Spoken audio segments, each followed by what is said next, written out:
നിയമസഭാ തെരഞ്ഞെടുപ്പിൽ അതിവാശിയേറിയ മത്സരം നടക്കുന്ന ഒരു മണ്ഡലം അത് കഴക്കൂട്ടമാണ്. കഴക്കൂട്ടത്തെ LDF സ്ഥാനാർത്ഥി കടകംപള്ളി സുരേന്ദ്രൻ ഇപ്പോൾ മാതൃഭൂമി ന്യൂസിനൊപ്പം ഉണ്ട്. ഈ ആദ്യഘട്ടത്തിൽ നമ്മൾ സംസാരിക്കുമ്പോൾ വലിയ ആത്മവിശ്വാസമായിരുന്നു താങ്കൾക്കുണ്ടായിരുന്നത്. തിരഞ്ഞെടുപ്പിന്റെ വോട്ടെണ്ണലിന്റെ തലേന്നും അതേ ആത്മവിശ്വാസമാണോ?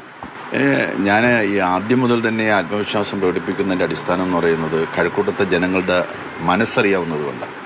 അത് ഒരിക്കലും എനിക്ക് നഷ്ടപ്പെട്ടു പോയില്ല. ഈ BJPയുടെ വളർച്ച അത് എത്ര ആയാലും നമുക്ക് ഈ കഴക്കൂട്ടത്ത് അല്ലെങ്കിൽ നേമത്തൊന്നും തള്ളിക്കളയാൻ കഴിയാത്തൊരു സ്ഥിതിയുണ്ട്. കഴിഞ്ഞ കുറച്ച് കാലമായിട്ട് BJPക്കൊരു വളർച്ച കഴക്കൂട്ടത്ത് ഉണ്ടായിട്ടുണ്ട്. അത് പാർലമെന്റ് തെരഞ്ഞെടുപ്പിൽ ചില സന്ദർഭങ്ങളിൽ ദൃശ്യമായിട്ടുണ്ട്.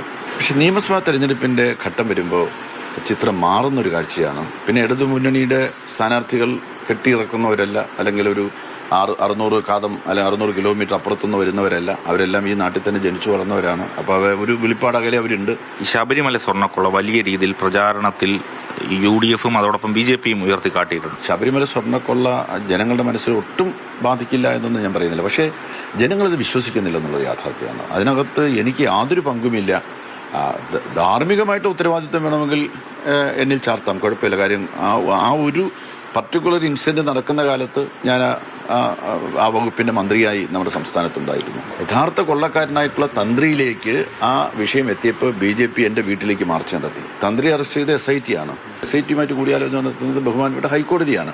ഇതെല്ലാം എൻ്റെ തലയിൽ കെട്ടി വെക്കാമെന്നാണ് ധരിച്ചത്. പക്ഷെ അതൊന്നും നാട് പൊറുക്കുന്നതല്ല, ദൈവവും പൊറുക്കില്ലെന്ന വിശ്വാസക്കാരനാണ് ഞാൻ. വിവാദങ്ങൾ ഇങ്ങനെ ഉയർന്നു വന്നപ്പോൾ അന്ന് ദേവസ്വം മന്ത്രി ആകേണ്ടതില്ല, അങ്ങനെ എന്തെങ്കിലും ചിന്തിച്ചിട്ടുണ്ടോ? അല്ലെങ്കിൽ ആ ഒരിക്കലുമില്ല. കാര്യം ഞാൻ എൻ്റെ ഉത്തരവാദിത്വം കൃത്യമായിട്ട് നിർവഹിച്ചിട്ടുണ്ട്. ഇപ്പോൾ യുവതീ പ്രവേശനത്തിൻ്റെ കാര്യത്തിൽ നമ്മളെടുത്ത നിലപാട് എന്തുകൊണ്ടാണെന്ന് ജനങ്ങൾക്ക് നല്ല ബോധ്യമുണ്ട്. അല്ലെ മുരുകനൊപ്പം AK സ്റ്റെഫിൻ, മാതൃഭൂമി ന്യൂസ്, തിരുവനന്തപുരം.